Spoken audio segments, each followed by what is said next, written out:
अच्छी बहू बन सकती हूँ मैं?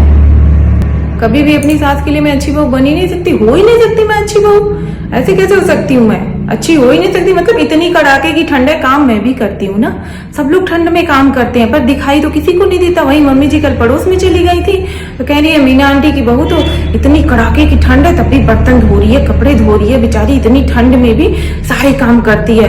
मैं क्या घर में बैठ के सोती रहती, उन्हें दिखाई नहीं देता है? मैं भी तो काम करती रहती। कभी मेरी एक छोटी सी भी तारीफ करी उन्होंने? कभी कोई तारीफ नहीं करी है। ऊपर से 10 बात और सुनाती हो। अरे ठंड है तो क्या कोई बैठा थोड़ी रहेगा, काम तो करना ही पड़ता है, ठंड कितना हो पड़ जाए।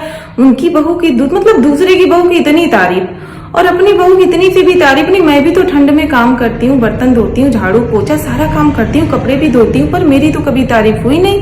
वहीं परसों शादी में जब हम लोग गए थे तो मीना आंटी की बहू सिर पे पल्लू करी थी, मैंने फ्री पल्लू कर लिया था, मैंने पल्लू नहीं लिया। मैंने कहा चलो दूर की शादी है, कौन पहचान रहा है, नहीं लिया। बस घर आके हो गया सुनाना मेरा।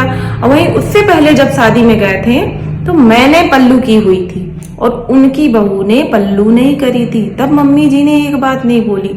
ऊपर से कह रही है देखो कितनी अच्छी लग रही है।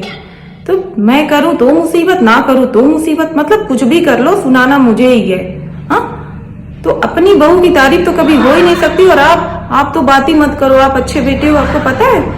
आप कहावत तो सुनी होगी ना, अपने घर की मुर्गी दाल बराबर है। यही हाल है बहुओं का भी। बाहर की बहू अच्छी और घर की बहू भी बस वही मुर्गी वाला। कितना वो बढ़िया मुर्गी पका लो ना, वही